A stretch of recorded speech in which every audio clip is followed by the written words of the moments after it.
Super Rugby AU round 5. Two, excuse me, kind of interesting games at the weekend.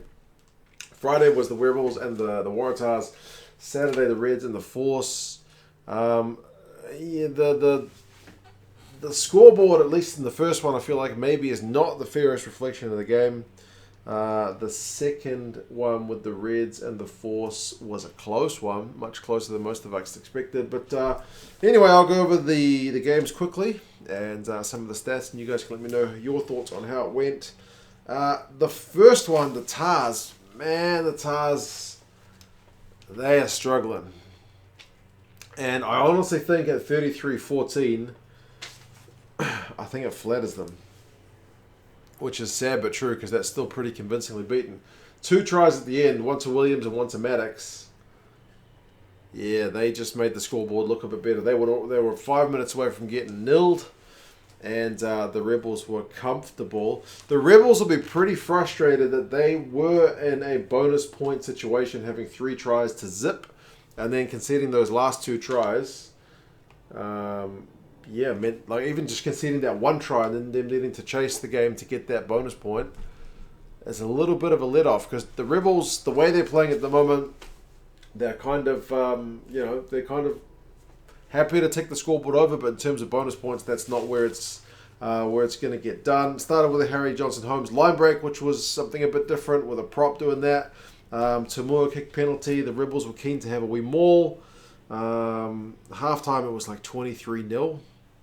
Tamua's try was was pretty much proper amazing stuff. If you're going to go back and watch the highlights, that's probably the try of the game. The halftime stats, the Tars, I mean, they were still in the game in some areas, but on the scoreboard they were getting absolutely done.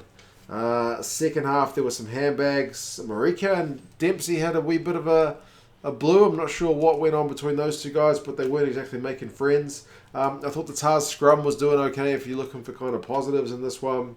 But the maul, ULS's try was from a maul, and it was pretty powerful. They were pretty pumped to get that one, to be fair. But yeah, Tars scored 2 tries at the end. The second one, I'm pretty sure had a pretty big old knock on in it.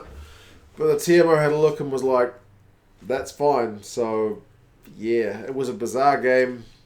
But at 33-14, I do think the Tars looked better than they played, and the Rebels should have got a bonus point win in this game. That being said, they were back in Melbourne. Happy days to see a crowd back in Melbourne. After so long not seeing the Rebels play at home, it was great to see. They gave the crowd a win, even if the Tars gave their fans a little bit of a late flurry. Run meters finished 364-407, with the Tars actually having more. The Tars end up with more possession of territory. It's madness with the numbers don't seem to do the game actual justice. Penalties conceded was 12-9, with the Tars conceding more. The tackling percentages both were pretty high. The Rebels had to make more, but yeah, it didn't look like the Tars were going to get a win at any point. They were not. Yeah, they were not executing very well. Wells has 15 from 16 tackles. But yeah, I think the moment of the game was probably Tamua's try. It was a proper thing of beauty. The Waratahs are home to the Reds next, which is a traditional rivalry, and it's first against fifth because the Tars are none from 4, and the Rebels are on a bye. They are 2 from 2. So, like I said, they're doing all right, the Rebels, but yeah, this is the kind of game where I think they really needed to turn the screws, and they didn't quite get it done. The second one, which is the Reds and the Force, was supposed to be a bit of a hiding. Now, this game was on relatively late, and I knew I had to get up relatively early to watch the Six Nations, so I was kind of keen for it to not go to extra time, but it potentially could have, which was surprising. Like I said, the Reds were supposed to stomp the Force, but the Force really, really showed up. It was really pleasing. And the Force's scrum, it didn't get dominance, but they certainly made the Reds concede a few scrum penalties, which is a first, I think, in this competition. The Reds scrum has been phenomenally successful.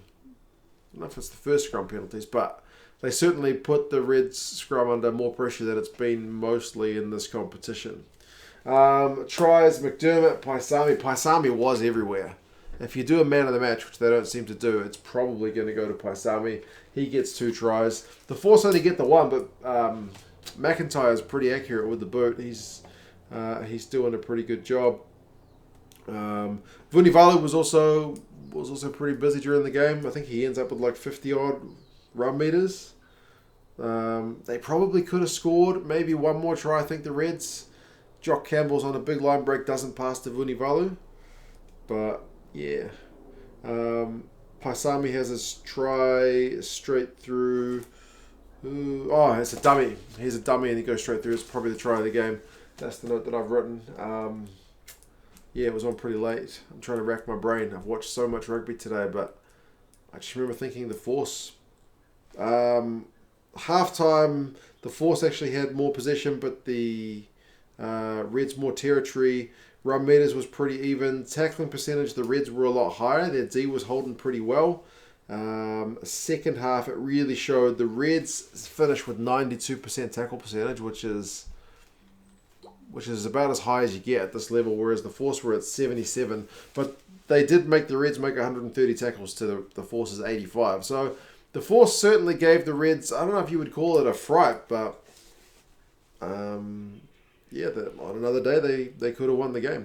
The Force were kicking pretty well. At one point it was like 14 kicks to 9, like a third more kicks kind of were going the, don't test the maths, were going the Force's way. They were able to, because the Reds have got a pretty big pack. I guess they wanted to try and keep them moving around to try and maybe tire them out a bit, but I don't know.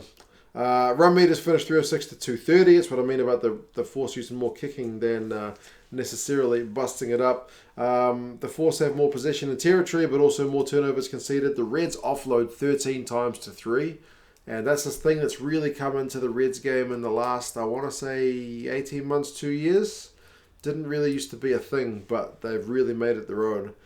Penalties conceded 15 to 7. That's an area of concern for the Reds. 15 to 7. That's what helped the Force able to keep that scoreboard in touching distance. Great for Holmes to get his 150th, especially over there in Queensland. The crowd gave him a good send-off when he got subbed. McIntyre has 14 points. Great effort. Scores most of the points for his team. McCrate has 18 out of 18 tackles. Big shift from him. Vunivalu beats 4 defenders, 52 run meters. Yeah, the Reds are away to the Waratahs. They'll be looking to get a big old win there. And the Force are away to the Brumbies. So for the Force on the East Coast, it doesn't get a lot easier. But they'll certainly take, I don't know if they'll say a moral victory, but they'll certainly take heart from their performance in that one. They pushed the Reds a lot closer than they were supposed to. The Force are 4th though, 1 from 3. And the Reds are still on a perfect 4 from 4. The Reds at the end, I think they were on defence for like 10 phases and just managed to hold out. So I was pretty pleased because I wanted to go to bed, but I did feel bad for the Force because if they forced extra time, you never know which way it's going to go. But yeah, that's the Super Rugby AU games for this weekend. I hope for better from the Tars. I'm pleased with what I've seen from pretty much all the other teams this season. They've all been competitive. But the Tars, Rob Penny, his team is not in a good state. But anyway, you guys let me know your thoughts, and I'll talk to you again soon. See you later.